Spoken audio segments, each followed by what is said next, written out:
পুরাতন বেড কভারকে একদম নতুন বানিয়ে ফেললাম। আমার কাছে অনেকগুলো টুকরো কাপড় ছিল, তাই ভাবলাম নতুন কিছু একটা করা যাক। আসসালামু আলাইকুম সকলকে। আশা করি আপনারা সবাই ভালো আছেন। আল্লাহর রহমতে আমরাও ভালো আছি। তো কিছু ব্যস্ততার কারণে রেগুলার ভিডিও আপলোড দিতে পারছি না, এর জন্য খুব দুঃখিত। আজ আমি আপনাদের সাথে শেয়ার করব আমি টুকরো কাপড় দিয়ে কিভাবে এই বিছানার চাদরটি বানাইছি, সেই ভিডিও আজকে আপনাদের সাথে আমি শেয়ার করব। এই জন্য আপনাদেরকে ভিডিওর একটু পেছনে যেতে হবে। তো চলেন ভিডিওটা দেখে আসি। এখানে অনেকগুলো কাপড়, টুকরো কাপড় বের করে রাখছি। কিছু কাপড় কাটা হয়েছে, আরো কাটতে হবে। তার আগে কাপড়গুলো আগে আয়রন করে নিতে হবে, না হলে কাটা যাবে না। তো কাপড়গুলো আয়রন করে নিই।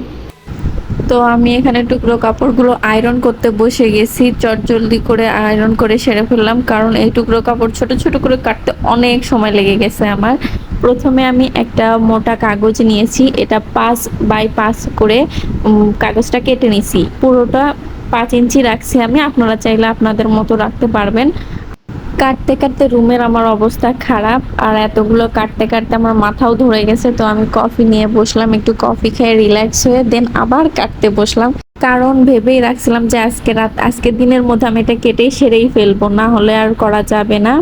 অবশেষে আমি সবগুলো কাটতে সক্ষম হয়েছিলাম। এটা হলো পরের দিনের ভিডিও। আমি এখানে কোন টুকরোর সাথে কোন টুকরোটা মিলাবো সেটা এখানে মিলিয়ে নিচ্ছিলাম, যেন জোড়া দিতে একটু সুবিধা হয়।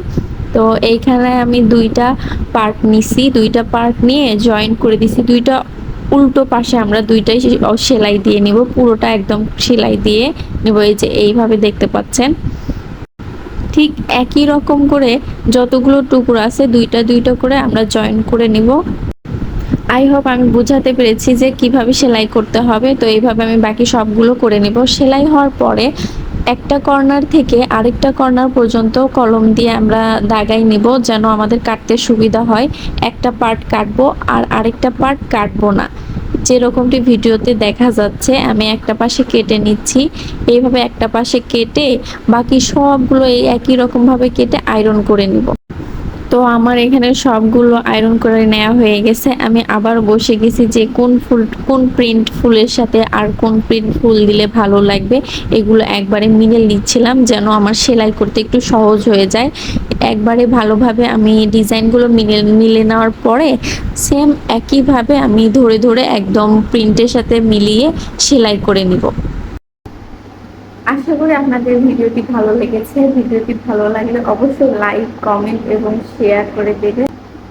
ভালো থাকবেন, সুস্থ থাকবেন এবং আশেপাশের অবলা প্রাণীদেরকে অবশ্যই ভালোবাসার চেষ্টা করবেন। দেখা হবে নতুন একটা ভিডিওতে। আল্লাহ হাফেজ।